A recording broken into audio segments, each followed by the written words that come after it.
Hey, good evening, everyone. This is Lowman02. We'll be doing a couple quick matches. We'll have five this evening, three with Sugar Daddy and then two with Sensei, just for your viewing pleasure. So we'll kick it off. We're playing Sugar Daddy. He's working still on his prison deck.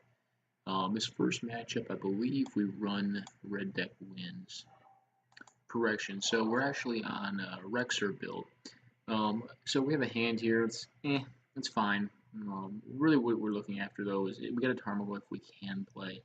We also have a Miri's Guile, and because he's running five color, I'm pretty sure I can find a land off Miri's Guile, and even Mind Sensor will be live. Kitchen Finks I don't think is exceptional in this matchup. We're not looking to gain a ton of life, and then Woodfall Primus is, that's essentially a mull to 6 at this point. So we see Fetch Land come out, turn 1 from Sugar Daddy. We play on Miri's Guile, as we talked about. He goes ahead and fetches. Believe plays down an Island Sanctuary. We're fine to see that. It's essentially a dead card right now. And really, it takes a lot to make a card like that work. I think really where you want a card like that is in like a build like Enchantress, where you can draw cards outside of the draw step. Alright, so we find a crop rotation, strong draw, especially when you already have a live Thespian stage. Take the damage off the Temple Garden, and I believe here what you'll see us do is play out the Knight of the Reliquary.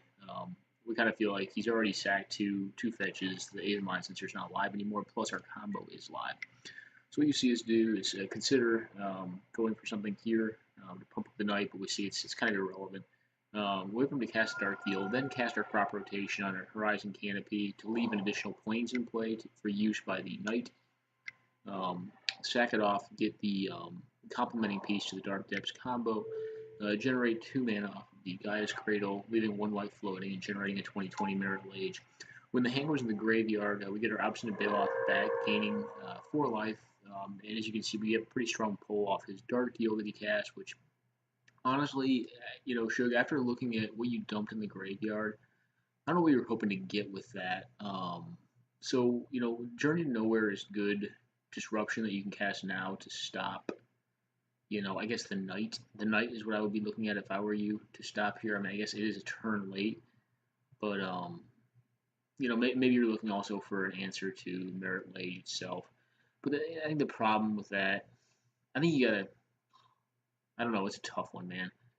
Maybe this just wasn't a winnable game. Yeah, I don't know. It may just not have been winnable. Hmm. Interesting. Very interesting. Yeah, I don't think this could be one, actually. Huh. Well, I guess you got to go for it, man. So we end up getting it with the Merit Lage there. One of the few games you'll get Primeval Titan in play, but really we're not looking for the old lug. We still get the DD combo in. This game, I believe, is a Primeval Titan game. Yeah, it is. So we end up playing Overgrown Tomb tapped. We have a strong hand. We have a Secure Tribe Elder for turn 2. Correction, we have a Sylvan Caryatid for turn 2. Which our plan right now is hey, we can play the Ancient Tomb next turn, take a whole boat of damage in like 6, and tutor, sacking the Sylvan Caryatid of mana off of it. When we see him play out the Chrome Mox and we see the Worldly Tutor come up, we decide to go against that play out the Secure Tribe Elder to tap land, fetch for Titan because of the Ancient Tomb in hand. It really wouldn't even need Ancient Tomb. This allows us to get the Prime Time and the Dark Depths combo out, and I think that spells the end of the game pretty quickly. Yes, we see a Toxic Deluge, which is fine. I mean, we have a Karmic Guide, really we're a graveyard-based deck. Really, Titan is almost at its best, I think, in a deck like this, or like a Scape Ship deck, because it can get killed the turn it comes into play, but as long as it triggers, as long as it's not permission-based, a permission-based way of stopping it, and you get the Dark Depths combo in play, it brings a lot to the table as far as what needs to be dealt with. So that's what we end up seeing here. We kind of overpower him quickly with RecSUR. I believe our second game is Red Deck wins on his build, or I could be wrong. It could be something different. It's Red Deck wins. So great keep here. We got a Sulfuric Vortex as far as late plays go in the mono red department. We have a recurring damage source in the form of Kargan Dragonlord. We see an Oblivion Ring come out, knock our Kargan Dragonlord out. We're like, okay, oh well. We play out the Sulf Vortex while he's tabbed down because this deck does run Powder Magic. We feel pretty certain this is going to spell his doom. We have a very efficient hand, so we just dump the hand into his lap to get him as low as possible, make Ancient Tomb and his sack land worst plays. We have him down to 3 on his turn 4. Plays on his Tezzeret, which is a very powerful card, and I assume is going to get, generally would get a Winter Orb in this situation, followed up probably by, like, you know, something like I don't know, a Mox or something like that, followed up by maybe an Untapped Step or a secondary Mox, and then eventually a Grim Monolith. And then you're just making tons of mana with it through the Winter Orb. Notion Thief doesn't do it here either. We're not really a draw cards deck. We're pretty much off the top ropes deck, and with him being a 1, he packs it in. He doesn't care to see our last 2. But, being fair, did we play first this game? I think we did. I think we got into this point by turn 3, close to the turn 3 kill, which is like the fastest this deck can go, and it can get there. It is doable. It's just rare. So the second series, it pops up as a 0-2. The first game we end up losing, so we end up going in with our Grixis Control deck. Dump that hand, end up keeping this one. It's not great, but we saw a land on top, which we know will allow us to cast our 2 trips. We see a Bitter Blossom, and we're pretty sure at this point, that card tends to beat Grixis Control. It's just not a good card for us. One of the stronger turn 2 plays against a deck like this. Plus we steal Theomancer. We're pretty sure the game's over, and I forget what we see here, but it's a Dust Bowl, so we're just going to get Dust Bowl into Oblivion. We fire off that thing. We're going to wait to see what our draw is. It's a Tech Edge. Yeah, the game's over. We kind of know it. We could try to play this one out, but we're pretty sure with a Bitter Blossom in play, we need to get to an awful lot of mana before we can react to that with, something like whatever that Overload return target permanent to hand. The one that overloads and it does it to all of them. I think that's like a 6 or 7 mana play. So it's the game's over. We do have some cool cards in hand, but it's not gonna work against this start. We go to game 2, and this I track and it's registered as a loss, but actually this game we had won. We had to concede unfortunately early before we were able to close the game out due to an event outside of Magic. So we see an Ancient Tomb and Isochron Scepter. I know Shug loves this card. I think I'll end up being able to kind of objectively show you how it does some work in this game. It warps the game. I'll give it that. But I think it's bad often enough, and it has some decent moments here where I have to play around it significantly. But eventually I'm able just to get it. And it takes some time and some patience. And really what we're looking for here with this opt is another land. We do kind of car down on lands. We try to get our land drop, and we just can't get it for a long time. Snare here, we're just looking for this land drop. I mean, we're a control deck. We need to hit lands. We missed still, so we saw 3 and missed lands, which is unfortunate. We hit a land there, which is not really land, it's a Maze of Ith. And really, that's just a spell land,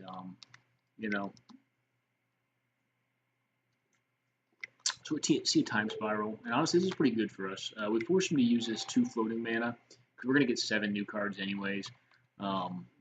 He untaps his 3, misses the Overgrown Tomb for some reason. We wasteland him because, I want to try to keep him off blue mana as much as possible. We get Condescended here, which, stinks. I think if we got that Liliana in place, so the sub game we were playing for that land initially had been to get another one down so that we could play Liliana and then keep up the Spell Snare. I think we have to go for it. I think it's smart to go for it there. I mean, although he plays a few counter spells, he's not really a counter spell deck. And we don't. Why he attached the Ophiamancer, I don't know. I'd gladly take that trade. It's a fair trade all day long. Probably should have made a bit the 1/1, but I mean, I know he is. He's a Winter Orb deck, and I don't want to just get had by that card. I want to leave my options available for it. So we remember Lapse the Jace. He counterspells it. We snare it back, if I'm not mistaken. Yep. And really what we're trying to do is set up a turn where we can use our mana on our turn without being countered by a recurring counterspell. So I believe we play out our Glenalandra, which is going to give us more flexibility to play around the Isochron Scepter. He plays on a Stasis. I guess generally speaking, this is a good card against control. I don't know why he plays it out here. So we drew Repeal. So with the metagame, or not the metagame, but the sub game of this game has become for me is how do I set up a game state where 1, he's forced to sack his Stasis, and 2, he is tapped out in a way that allows me to bounce the Isochron back to his hand and make it a blank. So, you know, we start sacking off our tap lands. It's fine. We do firebolt the braids just to force him to use the Caracas, which totally taps him out. And I believe, yeah, he's forced to sack that thing. I guess he could tap his Mox Opal, but it's really not doing much here. So he's got this 2 mana for the counterspell off the Isochron. I believe we go ahead. Yeah, when he sacks the fetch land. So, sure, this is one thing that, you know, I think you maybe need. I don't know. It's questionable, but I mean, as soon as I see that fetch pop, I am ecstatic. I think you wait until the next turn to fetch with your fetch land because you know you're gonna hit. You're gonna untap next turn because the stasis has already been hit. That repeal, I think, is really what allows me to turn this game because Isochron is going to continue to be a problem when you're on this much mana and have counterspell on it, even if you are down to 2 cards. Um, so we get our own Bitter Blossom down, which I think is a game breaker for either player. Once someone has Bitter Blossom in play, you know this. Specifically here, I mean, so you know, obviously the repeal into the Bitter Blossom is great because Bitter Blossom itself just beats Braids. Like honestly, I don't know why he hasn't bounced it back to his hand yet with the Caracas because this card is not only it's just actively bad right now. I don't mind sacking a 1/1 flyer for real cards. Um, you know, I can play that game all day long. I forced him to use Maze of Ith because he's on a Winter War play right now, and with the Maze of Ith, you know, if that's a land he wants to untap every turn, I'm fine with that. I'm just going to keep him down on mana, and really for him, I think it's what it comes down to is fixing of mana. So Braids hits another 1/1. Really, we're just kind of working up to play a Jace, and we get our Jace down. It resolves, and at that point, we end up conceding, but I feel very comfortable that with him on, oh, I didn't even notice that. He's on 1 minute left on clock and 1 card in hand, and an active Braids Cabal in play, you know, us making a 1/1 every turn, we're probably going to win. And, you know, with an active Jace, I think it's very likely that we'll be able to find the lands within 2 turns. I think we'll play the Sower of Temptation and Stolen his Braids at that point, which allows us to start, you know, I don't even know if we need to do that, to be honest. I don't even know what we do with it. Maybe steal a snake. I don't know. Steal whatever he plays. Um, you know, but with this board state, I mean, actually, we may start sacking lands off to the Braids so we can start beating in with our 1/1s and get around the Maze of Ith. But I don't see what he can do here. Like, he needs to set up a situation where he's drawing multiple cards. So Notion Thief has obviously become a very live card right now. Sylvan Library is turned off unless he wants me to draw, you know, infinite cards with a Jason, active Jason play plus the Notion Thief. So I think we had this one. We didn't end up getting to play it out, but it was a fun game, and you know, I think it comes down to a series of small, very minor but incremental, but very, you know, not like large misplays. And the big one that I think really allowed us to turn the corner on Sugar here, you know, was us looking into getting the Bitter Blossom, but also him sacking a fetch land, which took him off instant speed or being able to stop instant speed bounce of his Isochron Scepter, which is I think what ends up getting him in this game. You know, not to mention, I mean, some of our cards paired up very well. Getting Bitter Blossom out when we did just kind of turned off his Braids package and just took it from being decent to actively bad. So that was that game, and then we've got 2 more that we played against Sensei Rob. The first one, I believe, is RecSUR on mid-range. I believe it's a bug or rug mid-range. We'll see here. He's typically on a mid-range deck. This is not a great hand, so I apologize for some of the keeps I have here, and if you see any misplays, I'll point them out. I was in the middle of a conversation with another player, Sung, at this time, and I was playing these out because Rob wanted to play, and we've been missing each other and trying to see if we get some games in. But I was in the middle of a conversation with her during this, so some of my plays and the timing of them is kind of a little bit suboptimal. But all right, so we have Tarmogoyf. We end up playing out, I believe, here Aven Mind Sensor. I believe it gets Force Spike, which is not a card I see very often. I'm familiar with seeing Days in the format. But honestly, I'm fine with that. I mean, it means he's not going to get my Courser. I do not play around Days with the Courser of note, but I mean, if he's got it, he's got it, and we'll accept that. We do play on our Restoration Angel, so I mean, obviously we could play Shredder. He's very strongly representing counter magic right now, so I'm not interested in playing into that. We end up playing the Restoration out, let him do it on his turn, tap him down a little bit, gain some more life, play on the Tech Edge, which is likely going to hit the Treetop Village to take him off a creature because he's not playing a lot of creatures. See a counterspell on the Shredder, play out the Morph, which is Den Protector. I think he's probably pretty sure of it too. He plays down his Walker, gets rid of my Den Protector. His attack here doesn't make sense to me. So his attack with Goyf, I think you leave Goyf back because I think the way you win this game is through Garrick, the Veil Cursed value. But maybe he just doesn't have an answer to Restoration Angel. I don't know. And he just thinks that that's going to go the distance against Garrick and only get like one token out of it. But you know, the other half of that is even if he does stay with the Garrick, I don't think he's likely to win this game because I think he knows it too. So once we hit his man land and take him down to 3 lands, which he missed his land drop last turn, his likelihood of pulling off the top is, you know, I don't know, like probably 33%. He's in a mid-range deck, probably well maybe more than that.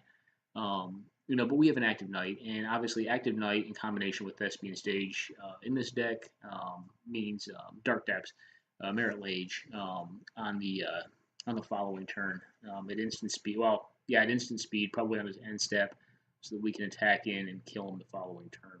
Plus, you know, we have a sizable army too. It's not a bad army. So that is game 1. In game 2, I believe we have like just a bonkers draw against him. So you see this hand. I mean, this is a turn 3 Primeval Titan, if I'm not mistaken. Yep, we play out the Croson or the Razorbird's Thicket, the Elves, the 1/1, the Dried Arbor, plus the Wall of Roots. I think we even have 1 land to spare. So we put out the basic forest, sack it for crop rotation, get Gaia's Cradle. To make just a boatload of mana for any future drops we get off the top. End up pulling the Dark Depths combo on. I believe he packs it in after that. Yeah. So, you know, a couple things to note. Like, you know, Rob's definitely on a very heavy blue deck. I don't know if it's a, you know, this one is a heavier version of like a bug control, I think, or maybe it's even 4 or 5 color control. I don't tend to like. So I've tried Compulsive Research out. I think it's a good card, but what it lacks over a card like, you know, Factor Fiction, which albeit I don't think anyone would argue is an equitable card, it's much better, is that it's not instant speed, you know? And I think if you could find synergies to work with Thirst for Knowledge, the instant speed capability of that card just increases the flexibility of your play by a lot. Also, I've kind of come off Serum Visions. I think all but the most dedicated combo decks that require the manipulation. I think, you know, the best 3 trips, and no one's going to, I think, debate this. It's definitely going to be the legal trips that we have in this format are Ponder, Brainstorm, and then Serum Corruption Preordain. Serum Visions is a close 4th, maybe. Opt may be arguably better. Given Opt does not randomly draw off the top. It allows 1 scribe, then a draw. So if you like what you see, you can draw it. If you don't, you're getting something random.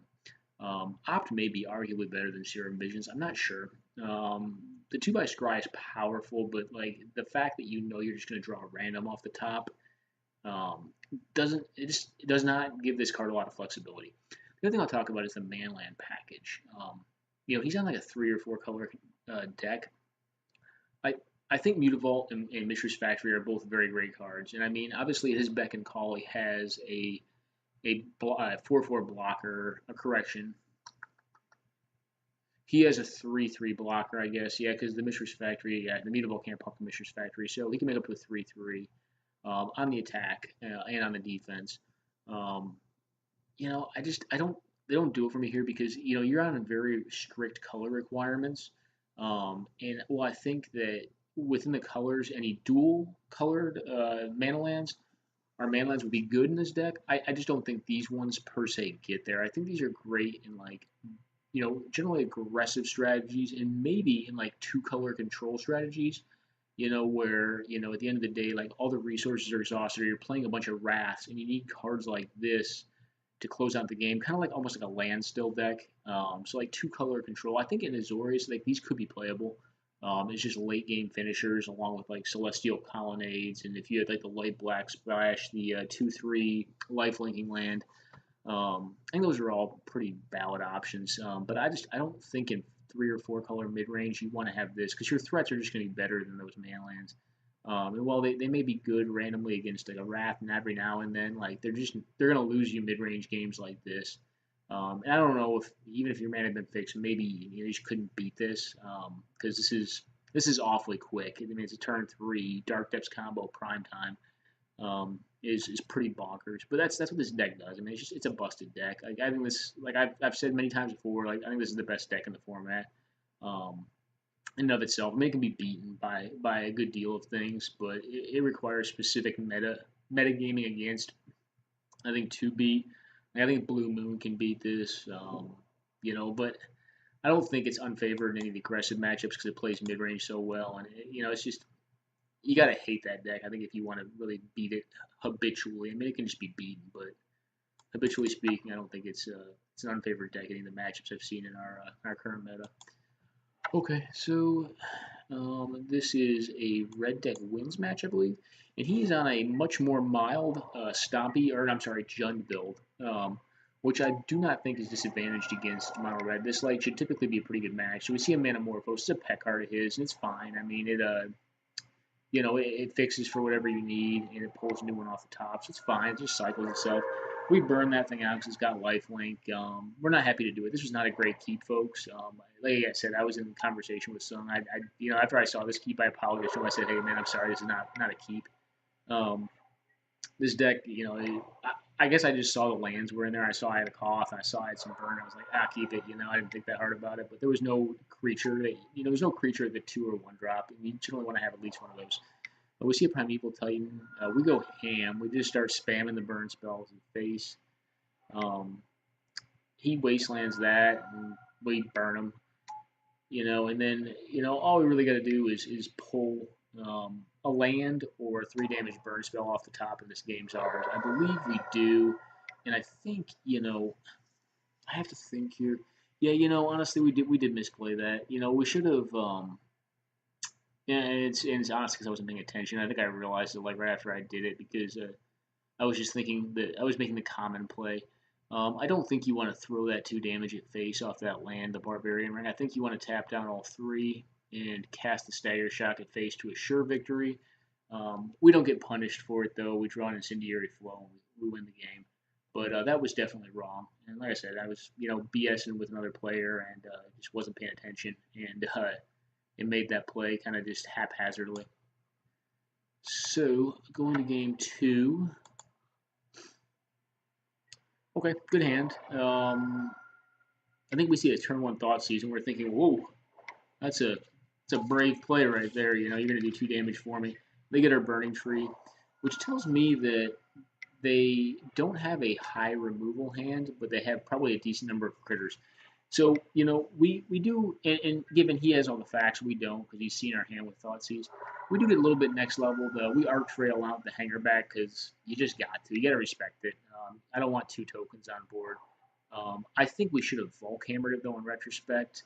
I don't know. That's probably Psychic. I mean, the ideal play, the Psychic play would have been to Volk Hammer, cast the 3 damage spell on the hanger back, and then when he plays the Dryad Arbor, burn out both the token and the Dryad Arbor to maintain card advantage or card equity with him. But as it ends up playing out, we end up having to trade off our 2/1, which stinks. But we have so much burn, and he's a little stuck on land. One curious thing to note, and I talked to him immediately following the match. So, I think if there was a Cabal Therapy capable of being played in red, I would have definitely named Thragtusk because I don't per se like his keep. I don't think his keep is good enough against red deck wins. So I start thinking through my head, what was he hoping to draw? And my guess is it was likely lands. He probably looked at his hand and said, hey, if I get 1 to 2 lands, and keep in mind, we destroyed 2 of his lands. We used the Volcanic Hammer to Stone Rain him on his Dryad Arbor, and we also had the Wasteland. So what I'm thinking in my head is he's got a Thragtusk in hand. Like, he has to have a Thragtusk, and I think we end up saying he had a Spike Feeder as the other card, but I think he had a lot of life gain in his hand. And I think that as early as like turn 2, but where it really gets solidified, I believe, is on turn 3 when he plays the wasteland and doesn't utilize. So I think in my head, all right, he is stuck on land. He needs to pull land off the top, um, because he has life gain in hand, and he needs green mana, or he either needs green mana or he just needs more mana. Thragtusk's case, obviously, just more mana for the Spike Feeder, which is, I believe, 4 life. I think it's 2/1 counters on it. It's 0 mana to, essentially gain 4 life, but sacrifice the creature. Um, which both those cards could have turned around the game. I think we ended up playing it out pretty decent this game, though. We wastelanded. I mean, obviously we could have, done something different with the Arc Trail, but I think the Arc Trail was the right play, doing 1 damage to the Hanger back and 2 to him. I think that's what you should do with that card. I don't think, you just expect him to play a smaller creature the next turn. I think, with a deck like this, Jund, you probably expect their creatures to just progressively get bigger, but that's how it ended up playing out. I mean, he probably played it that way because I think since he's a good player, I think he probably played it that way to get me to use the Arc Trail, and he got me. But one thing I would say, and he got unlucky, but one thing I would say, looking back at this game, is the turn that he sacks the Misty Rainforest. It's on my end step, a turn and a half, or a turn cycle before I kill him. I don't think he wanted to do that. So he was on 4 life at that point in time. When he sacks that to fetch the conditional come into play tapped land, the Stomping Ground, he's thinning his deck out of land draws he's capable of pulling that produce green mana. Um, and he's also taking himself off 4 life, which is relevant.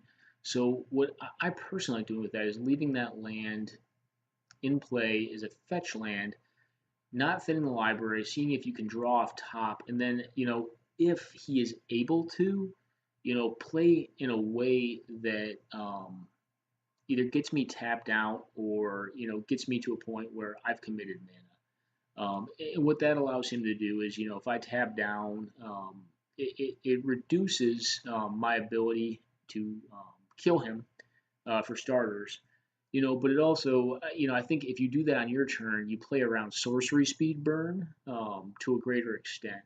And for him, if he's going to play a Thragtusk or a Spike Feeder, it doesn't matter if he goes down to 3 life, as long as he can gain, 4, or 5 life before he turns the turn cycle back to me when my sorcery speed, damage spells they become active again. And what you end up seeing is we take 2 turns off essentially. We draw a Young Pyromancer, which we figure is dead. He burns it out. We draw a Koth. We don't have the 4th land. And Koth's a pretty unlucky draw though. We only have 2 4-drops in the deck, and then we end up finally hitting what we needed in Price of Progress. But any draw at this point is live. The worst things to see is like a non-haste creature. Even land is live right here because Koth is gonna send a 4/4 in there, and the Goblin Rabblemaster has to block, leave him with a 1/1, and 3 lands in play. That doesn't concern me. So interesting games between myself, Sensei, and Sugar Daddy. I hope you guys enjoyed them. If this is a format that interests you, I mean, you saw a decent variety of decks here that we got to play out.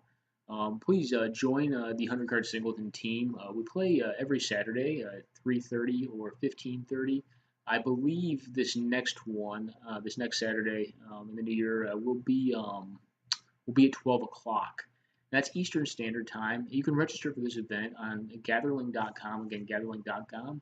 It's a player-run event, and I hope you guys do if you're watching this. And I hope if you enjoy any of these decks, you try taking one of them for a spin.